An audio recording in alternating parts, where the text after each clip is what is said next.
Hello and welcome to the In Retrospect podcast, KE, where marriage meets knowledge. My name is Beverly Chogo and I'm so happy to be shooting this episode. Have a fantastic guest lined up for us and very interesting conversation that I am sure you're going to benefit a lot from. So I hope that you watched our last episode and you've got to learn one or two things, because that is the whole point of this whole conversation, for us to get to learn, to get to do marriage better and create meaningful relationships. So what is this thing, attachment style? What is that? Yes. Now, attachment is attachment, just the way it sounds. Now, a long time ago, before I even knew about attachment styles, I watched one of the Catholic nuns talking about, I think it was, who is the Catholic nun who was Mother Teresa? I think she was the one who said, many of us think that attachment is love. So attachment is bonding. You bond with somebody. And so you can bond with somebody. That does not always mean you are in love with them, because bonding is where you feel safe with another person. And so you bond with them. And this bonding is what happens when you feel close to your caregiver. There's this chemical called oxytocin. And it is triggered in your brain and you feel safe because you are connected. So that's what happens between a mom and a baby. So when the baby is in utero, they bond with the mom because they can hear her, they can smell her, they can hear her heartbeat. So they bond. Children who are separated from their birth mothers, even if they never suckled that birth mother, there is research that has shown that they always feel there's something amiss. You see, there are people who have told me that the moment they were told that this is not your biological mom, that there's no wonder They felt something. Something that they always felt like they were separate, no matter how much loved and cared for they were, because there is a natural bonding, and that is that chemical that we call oxytocin. That chemical is the soothing chemical. When a baby is harmless and the baby is soothed. And it's because that chemical is triggered in their brain. So now the theory says that depending on how you experienced your caregivers in your very first, probably 10 years of life, you form an attachment style, depending on how you experience them. So the way that you bond with your mom and dad, it will tell you whether it will create the belief or the narrative in your mind, whether the world is safe or not, whether I am important or not, whether I have help or I don't. So a child who is neglected and they cry, nobody comes to their aid, eventually they stop crying. So they become independent because they realize, you know what, I do not have anybody to help me. So they develop an independence very early, and so those are the ones we call dismissive avoidance, because they learned it's up to me to really take care of myself. Nobody else is interested in taking care of me. So they develop that dismissive avoidant attachment style where they believe I can only trust me. The rest of you, I can't trust you. So the moment they feel that you are not getting along, they dismiss you. When they feel that the relationship is not going well, they will dismiss anything you're saying. So they don't have a dialogue. It's like they use whatever things they will do, like deflating, gaslighting, or even, shutting down, walking away, I don't want to deal with it. The avoidance is usually, I believe the avoidance, I see it more when they are required to emotionally connect. So when they feel that now this person wants me to be vulnerable, or they are too vulnerable to me, they feel burdened and they feel anxious. So they avoid altogether. So these are the people who are going to ghost you and they are not going to tell you why. They are the people who, when you are emotional, they are going to find a way to dismiss your emotion. They want you to stop being emotional. So they can use logic, they can use sarcasm, they can make fun of your feelings, they can just tell you this is something small, why are you worried about it? And or some people who will want to save you from that. They don't want you to, so they might give you money, when you really need them to be there. They might go cook you a meal when you really need them to sit there with you. So they are uncomfortable with your beliefs. Other people's or even their own? Even their own. That's why they are very stoic and they are very emotionally aloof and independent. So I saw that with my dad. Now when I think about him, after doing this, I realized my dad was very dismissive, avoidant. So whenever my mom would, so we will talk about the others, because whenever my mom would be, we need to talk about this, why is this happening? My dad would go now into competitive conversations, and then it's very kind of intellectual. So it's competitive, intellectual, it's I win, or you know, one of us has to win. So that's why he would say, oh, now you want to compete. And then those conversation issues would never be resolved. So when there is a lot of back and forth, then the following day, he might just disappear for 2 or 3 days, you see, and we don't know where he is, you see. Wow. So now the second one is the anxious, preoccupied. It just means that I have very high levels of anxiety, the fear of the unknown. Am I good? Am I good enough? Are you going to leave me? And then if I see a sign that you're going to leave me, then I begin to be preoccupied with the thoughts that you're going to abandon me, and therefore I have to do everything to make sure you don't. You see? So anxiety, I am anxious, which is the fear of the unknown, the fear of losing control, which means I'm not sure, and therefore I need a lot of assurance. Right. So what do? I behave in this obsessive, behaviors, and I am preoccupied with thoughts of how I'm going to save my relationship. Now that person does not believe they are good enough. Right. So they think the other person is going to be the one who makes me feel that I'm good enough. Yeah. So what do they do? They are clingy. They are very emotional, and they are constantly needing to be reassured. So anytime they see a sign that you are going to abandon, you are going to reject, they immediately go into now seeking for reassurance. Now, how do we see a lot of behaviors like now checking the phone, checking social media, trolling, their spouses, and asking questions about every person of the opposite gender that they are together with. And then they can also go into now forbidding you to do something, or creating just a lot of fracas, a lot of chaos, so that relationship, you just walk away from it. So they may not have, there are some people who will come and say, I don't want you to talk to that person, but there are those who will not say that. So you will come, for instance, you might call your husband and say, hey, I'm going out with Jerry. And he says, oh, okay. But then he will call you consistently to confirm. Not even to confirm. Just because he's feeling anxious, because he doesn't like who?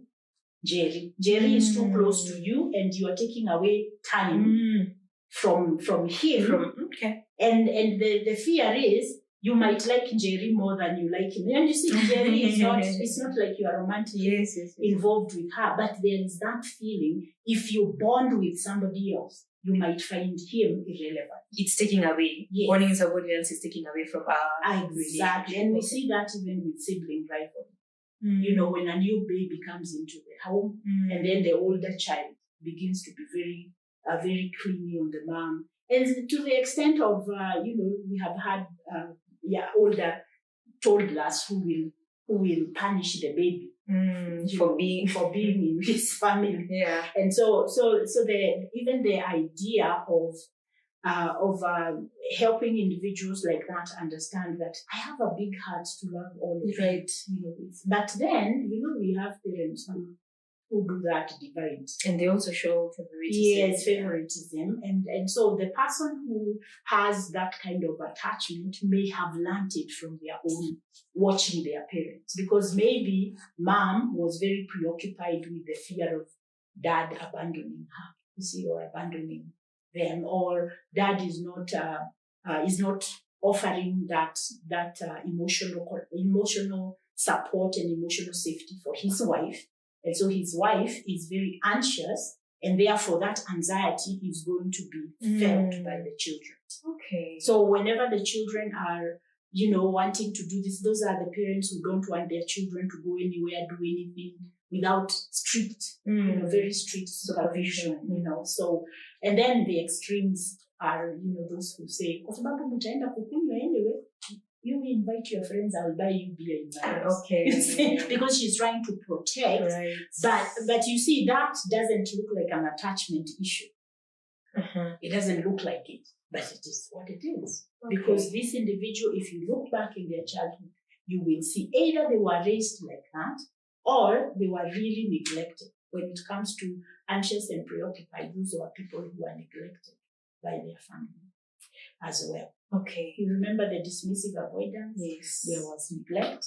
And this one, actually, the attached, the anxious and preoccupied, the neglect and let's say the care was not consistent. It was there, but it wasn't predictable. Yeah. It was very inconsistent. Okay. Now, when it comes to the fearful avoidant or the disorganized one, this is where a child experienced intense connections with their parents and then intense avoidance. You see? So there is a lot of this child, the parents are always there. So there was no neglect per se. They were there, but there was also very intense disapproval. You get what I mean? Okay. So very, very critical.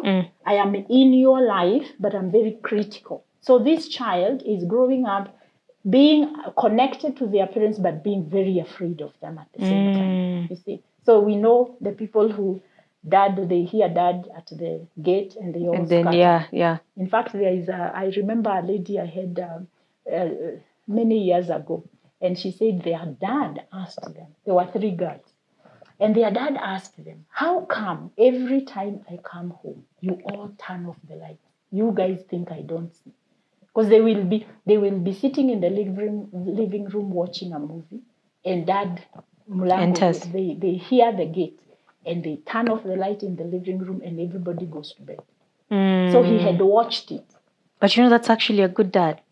Yes. He noticed. Yes. So some might consider they respect me. Yes. they take that as respect, and really, so at least that was a good dad who was aware and noticed. Why do you? And it also shows that he desired a relationship with their kids. Yes. So what is this about? So anyway, but that's a good example. And that's very good, because now the question is now something that we talk in relationships about turning, when people turn towards each other.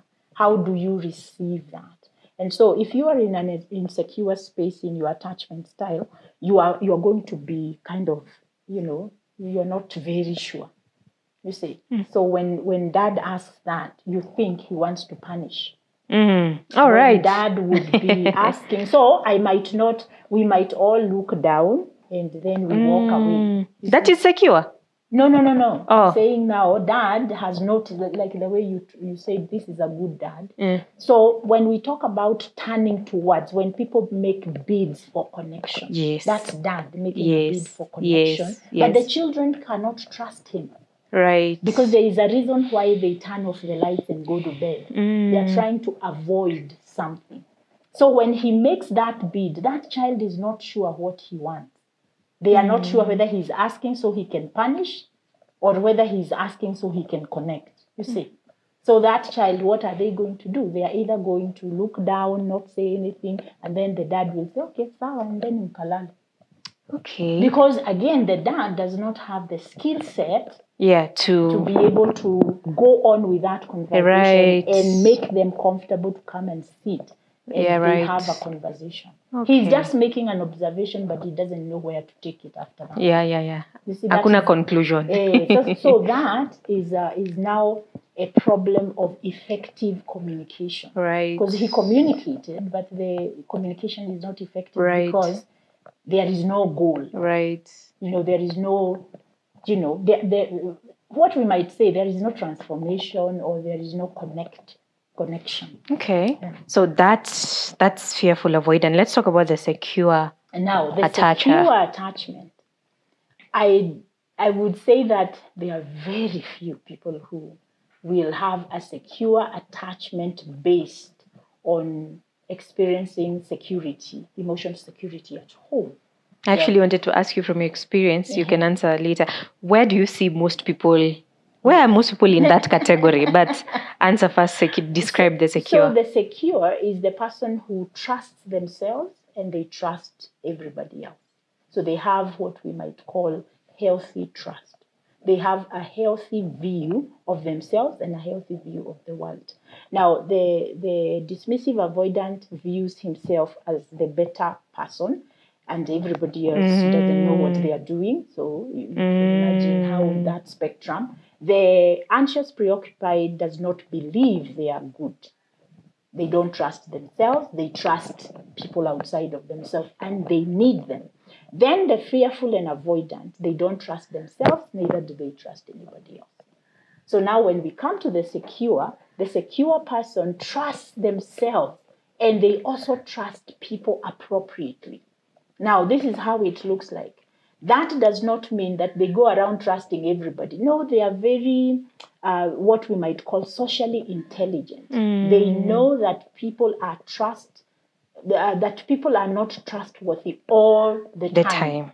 But they don't buy into the idea, now I am going to trust you until you make me not trust you, or I'm going to mistrust you until you give me reason to trust you. Right. No, they come in with the truth and the reality that I am trustworthy in most things, and you are trustworthy in most things.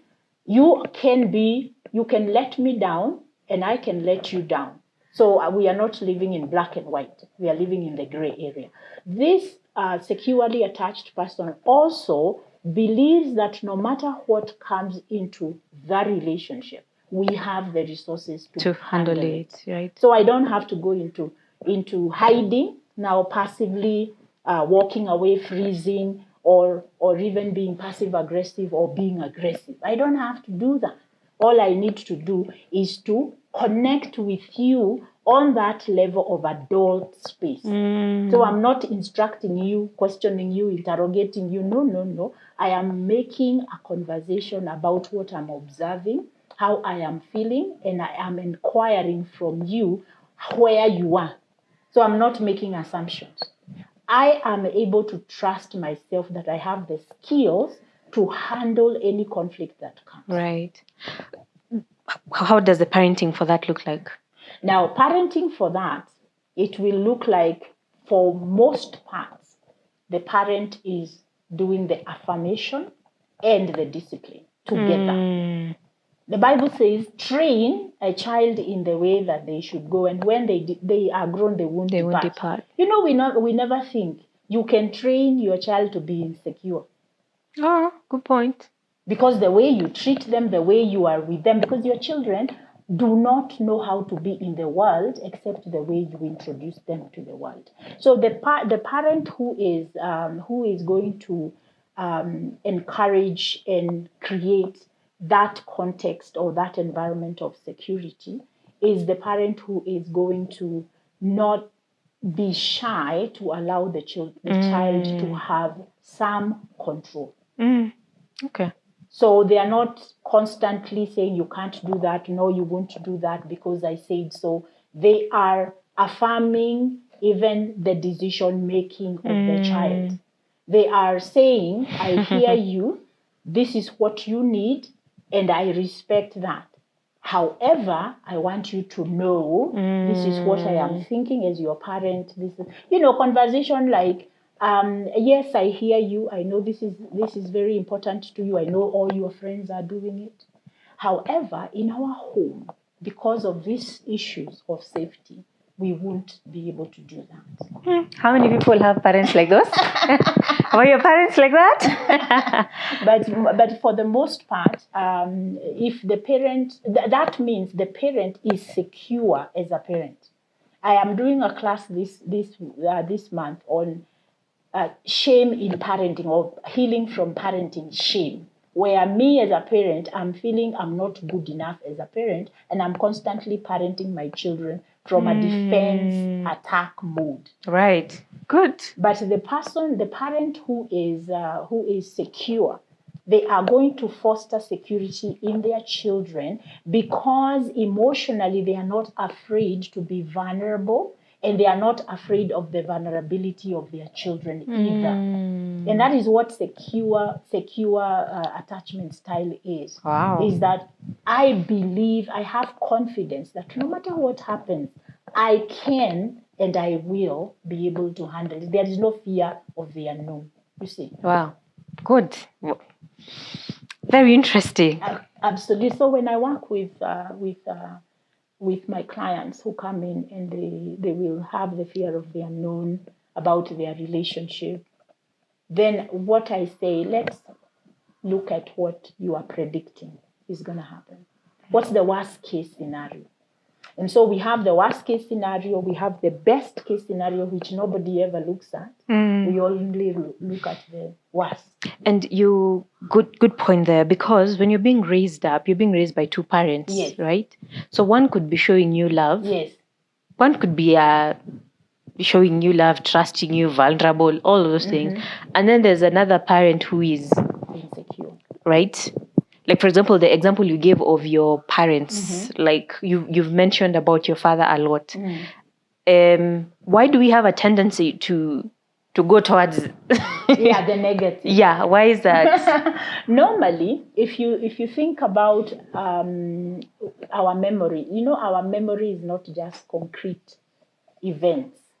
Our memory is how we experienced the event. And that is why two people can grow up in the same home, but they tell the story differently. Right. Because the emotions that were triggered by that event is what now I'm calling the emotional. The memory that you keep is shrouded in emotions. And that is why we call, when you come to therapy, you say, me, I think I have emotional baggage.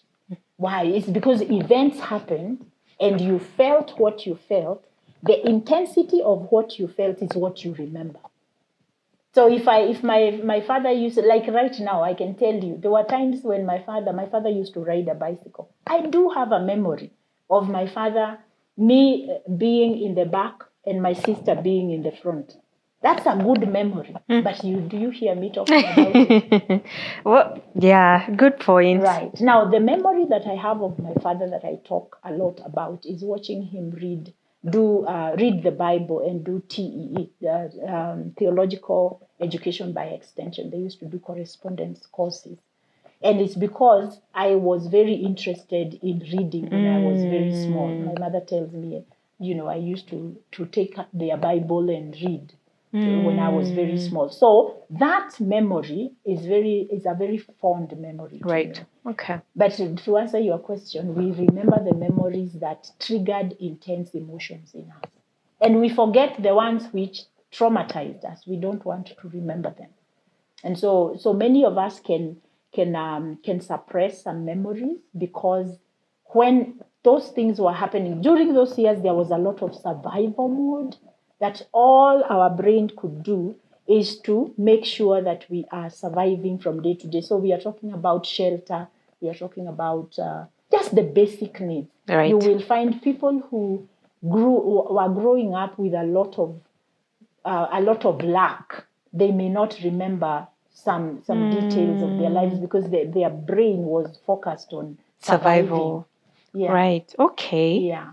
Okay. And then we do have people who, when they come to therapy, as we are doing our journey towards from where they have come from, as they are talking about what they remember, then they will remember something that they have never really brought to mind. Right. And they will go like, oh my goodness. And then they will go home and ask a sibling or their parent. And then now they will get the concrete details. Okay. And so sometimes that happens because, our brains are very complex organs. That's true. Yeah. So talking, because the reason why I wanted to talk about attachment style is because this thing greatly influences marriage. Yes. Right, greatly influences even the choice of partner. But before we talk about how attachment styles come into play in marriage or relationships, where do you see most people lie in the four attachment styles? Now, so there is something that I see a lot. So there are individuals who do the attachment style and they come out secure. So when they come out secure, they are so surprised because they don't feel secure in the relationship they are in. And those are the people who are more dismissive, avoidant in the relationship because they themselves, they feel okay with them. Their self-worth is fine. They learned to be independent, emotionally independent. So they are not insecure within themselves. But when it comes to the relationship, they feel insecure. Why? And it's because they can't trust relationships. Remember, the dismissive avoidant, I can trust only me, the rest of you. So why is the test coming out as secure? Because probably because they have suppressed a lot of memories from their parents. Right. And some, like now I might say, I remember when I went to therapy myself, I was 30, maybe 31, 32 there. And my therapist told me that, Grace, you have daddy issues. And I said, I don't. And she said, no, trust me, you do. And so she gave me homework because my thought was, I don't have a relationship with him. So why would I have issues? Right. But what I had not understood and what most of us don't understand is that even not having a relationship with your father and has you an know impact. him, that has an impact on you. What you did is that you became indifferent. So whether he's there, he's not there, it doesn't matter. But Grace, you're coming too close home. Back up a little bit. and then we have individuals who they don't know who their biological father is. And so they have no information about him. But they always have a nagging question there. Who is this person? You see. Now, they will not ask because when they tried, when they were 15, 16, most people would start asking around that age. And then they were told not to ever ask again, or they were given some flimsy story that didn't make any sense. So they stopped. And then, as adults, they tell themselves, now what's the point of knowing? Because what if I find out and then it starts another can of worms, So they tell themselves, I it's just not don't important. want to know, it's not important. Until they get married, they start, maybe not get married, but they start to pursue now romantic relationships. And they find that they are dismissive avoidant or they are very fearful and avoidant. You see, or they might be, they're in one of those insecure spaces. And so they wonder, why do I keep going after this same guy? This type of man. Yeah. What is it about? And so we start to explore now father-daughter issues. And men too, they will have those issues. Now, men who are very close to their mothers, they might be more preoccupied and anxious. Because you see, if they are very close to their mother caters for them a lot. So they are expecting the same thing. And then they are more attracted to an independent woman. And that independent woman isn't going to come and do kumbaya with you. And so now they feel like they are losing. They are afraid of being abandoned, you see. Why would that type of a man be attracted to an independent woman? Like if that's what they're looking for, what they were getting from their parent is like sort of sufficient, or they would want to replicate it. Why would they go for an independent type of a woman? Because when you think about intellectual, a person that you can intellectually connect with, they stimulate. A man gets a lot of stimulation from intellectual conversations. And so he meets this woman who is not emotional. She's very intellectual, she's very confident, and he might not be as confident because we women, When we get too close to our boys, what do? We take away their ability to be independent because we are catering for them too much. Even when they have girlfriends, oh, you know, mama yake ni nani, manafanya nini, you know, I want to know her, bring her home. You see, wow, see you are hivi. So the mother is not, because again, and there are so many things, there are layers. So the mother may be doing that because her husband is not giving her attention. Oh. And now he connects with because all women, they want masculine energy of some sort. So but you see, she also might be compensating by taking care of the son the way she would take care of her husband, but the husband is not available. You see, because you know how women, we are socialized to take care of men. You see. So it can be, you know. It looks like a web. It's like they do this, then I do this, then it has, you know, it has this whole ripple effect. You can understand why I find this very, very intriguing. It is, and I like to pursue it. It is, and get people to understand how things can be so. I call it a spaghetti bowl. Right. So we need to take every strand out so that all this darkness and confusion can dissipate. That's intense. Yeah. So you asked how many, what are the percentages? I see a lot of the disorganized is the one I see a lot. Why is that? Why do you think that's the case in our context? I do believe it has a lot to do with not being sure. We know we are loved, but we are not sure if we are liked. Because of the way we were parented. Most of our parents are authoritarian. Right. So there aren't a lot of people who experienced complete neglect. Those are there, but they are not. Now, if you are a child who grew up in a home where you were beaten a lot, there was authoritarianism, especially with your father, you will develop a fearful, avoidant attachment style. Because you know he loves you, he cares about you, but the way he punishes is also as intense, you see. So this love is not safe. You see what I'm saying? Yes. That's what the fearful avoidant feels. Love is good, but it is not safe. And I think it explains even like our African context. Our parents are very authoritarian. Yes. I think authority is linked to respect, especially in a parent-child relationship. Yeah. So that makes sense. That makes sense. Now, let's talk about how all these comes into play in romantic relationships and marriage and all of that. Right. Is there an attachment style that's like an avoidant will gravitate towards a specific one? If they're anxious, preoccupied, will gravitate towards a specific style. Do you see that?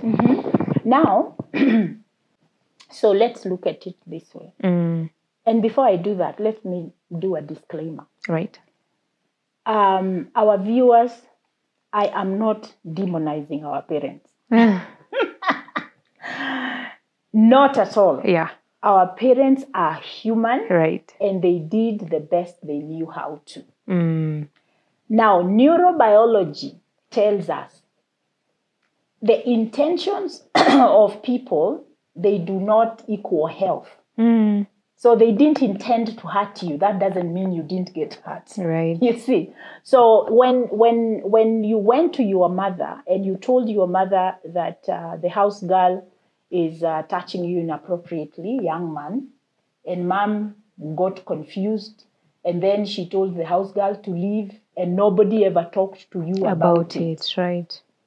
The fact that it was not processed, it stays edged in your brain. And then other things happen. Because you see, when that happened to you as a child, you couldn't protect yourself and you felt unsafe. And when mom didn't come, or in fact, she didn't even tell dad. She kept it, it's a secret, nobody else knows. She never talked about it. You were not given opportunity to process what was that. So what happens is that now as you become an older boy, you have been exposed to a sexual experience before your time, before you are sexually grown. You see, emotionally, your sexual emotional space is not going to be ready until you are around 13, 14. So if you are 5, 6, 7, 8, you will be confused. And then life goes on. Then you come in contact with your cousins watching porn, or you come across a magazine or whatever, because you've already been introduced to that. Then that memory tags on to this, and you begin to feel some sensations within your body. Before you know it, you start seeking for that. Before you know it, other things are happening. By the time you're 16, 17, 18, you're exposed now fully to the sexual world. Now, because the fact that that first memory was a violation, you are going to start feeling like you're dirty. You see, that feeling you felt then, which was that feeling of, what do we call it? Violation. Now, as a teenager, you will begin to experience that now. Now you can think about it because your cognitive brain is now formed. Now you can have what we call abstract thinking. And then information begins to come. You're doing biology class and all that, and things go like, oh my goodness, that was what it was. Girls do the same. So that now by 18, people are beginning to be aware of memories and what that actually meant. And that is where now mental health stuff starts happening. People start drinking, smoking weed, because you can't tell anybody. And so when it comes into your mind and you start overthinking on it, you feel the shame. And once that shame comes in, then you're going to start acting out. Now, imagine at 21, you go and sit your parents down and you start telling them what happened. What are they going to say to you? Why didn't you say anything? You see, will they ever apologize? Maybe not. Do they even think they should? Maybe they don't. Now, they might go into denial. They might go into shock. They might go into helplessness. What are we supposed to do with that information? You see? So, as a young person in your 20s, you are trying to find closure. You are trying to find a way to deal with this. No help. So what happens? That is what now we are. That's why I'm saying I have a disclaimer. Our parents are not evil. They did their best with what they knew how. Right. And us, it wasn't your fault that you didn't scream or say something. You are a child. The person who was wrong is that adult who perpetrated on you. So to stop taking responsibility for what was not your fault, because that is what is causing you anxiety. That is what is causing you all kinds of other anxieties, like I'm not good enough, this woman is going to leave me, this man is going to leave me because I am damaged. You see?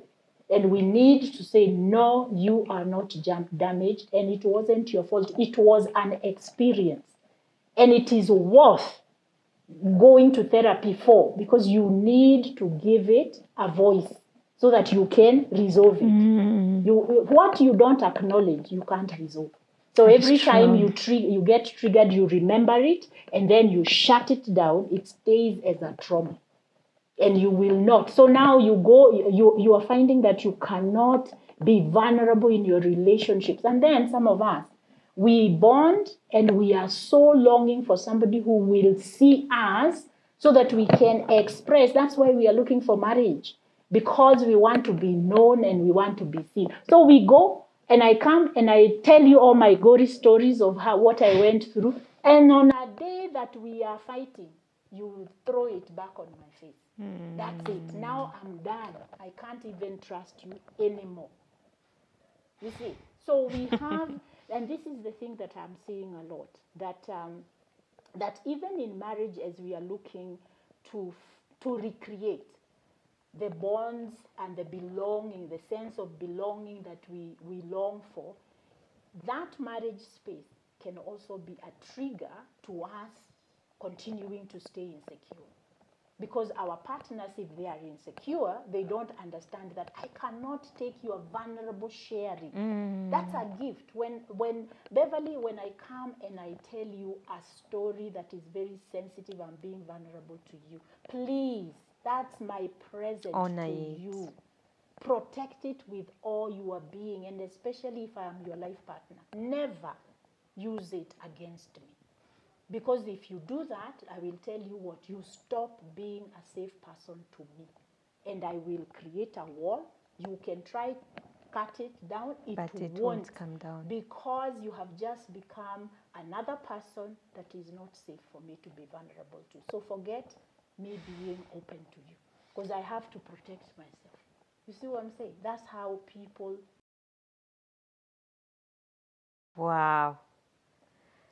Hey, I don't know what you are getting from all of this, but when I called you Grace and I was like, I was like, Sasa, what will we talk? Grace, I have this time with her.